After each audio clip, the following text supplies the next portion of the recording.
Hey guys, this is Chris from Rekkid Talk with an episode of You Need Those Rekkids. Yes, it's going to be a twofer today because it's 2/2/22, Groundhog's Day, year 2022.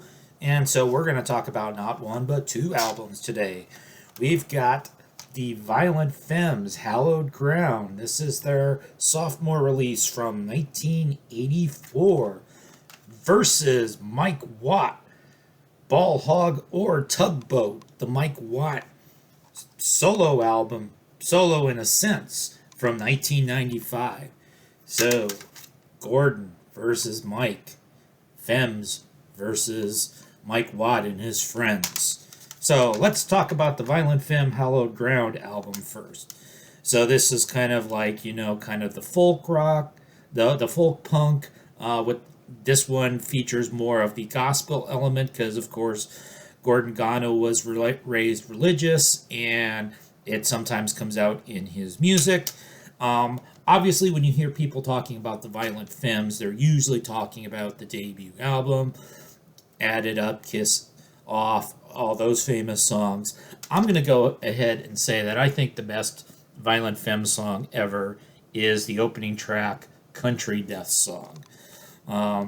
Murder Story, just a haunting song.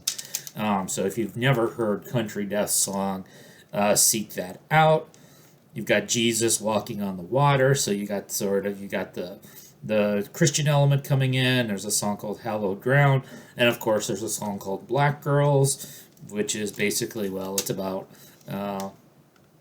lusting after black girls, and so I think this was really, I found the first few Violent Femmes records to be all pretty strong, not just their debut. So if you've never checked out Violent Femmes Hallowed Ground, especially listen to the Country Death Song if you don't listen to the rest of it. Then we've got 1995, Mike Watt, Ball-Hog or Tugboat. So Mike Watt from Pedro, he jams Econo. So he's kind of a stalwart of the Southern California punk scene. Of course, member of the legendary Minutemen as the bass player. After D. Boone's passing, Fire Hose. But by this time in the mid-90s, both his marriage and the band Fire Hose had ended, and so he put together this very idiosyncratic solo debut. Ball-Hog or Tugboat, he sometimes calls it the wrestling album. You can't even read all those names, but basically there's 17 tracks. Each track basically has a different lineup, with the only commonality being that Mike Watt's always on bass, so you've got elements of punk, funk, alternative rock, jazz, so basically a lot of the stuff that Mike Watt liked. So you've got sort of stalwarts from the SST scene, you've got some big names from bands like Red Hot Chili Peppers, and Pearl Jam, and Nirvana, and Sonic Youth along the way. And so the lead-off song, Big Train, is a cover of a song by a band called The Dills. It's one of the two songs that Mike sings himself. Mike's a better bass player than he is a singer. I've got the CD version. Pedro Tonal recording on Columbia Records, kind of the old-timey label look. And so, as I said, you've got this rather idiosyncratic thing. So you've got Against the 70s, so you got Eddie Vedder singing, Dave Grohl and Chris Novoselic along for the ride. And I'm not going to go through every song. Song 4, Piss Bottle Man, so now you got Evan Dando singing.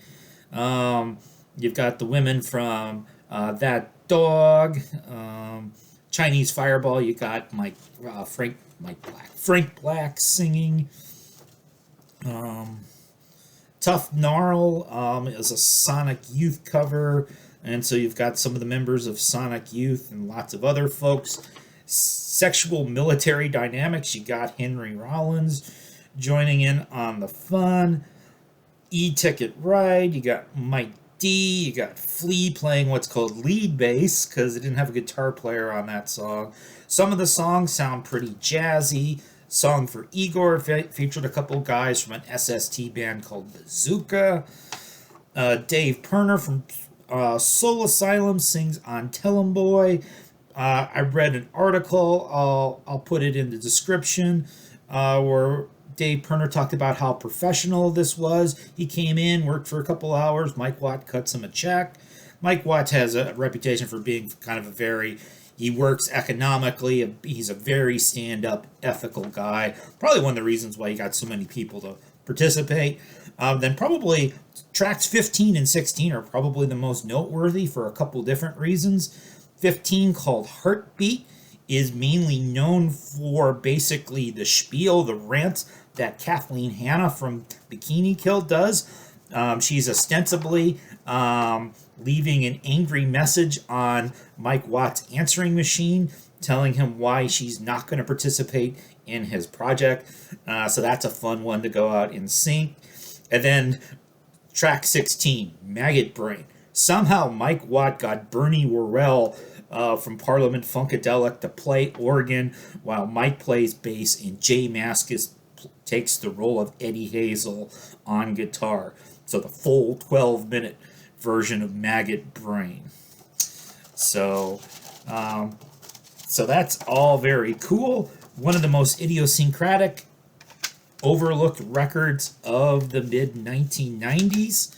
So again, we've got Punxsutawney Phil might pick Violent Femmes, might pick Mike Watt. They're both pretty good. I like them both. See you next Groundhog's Day.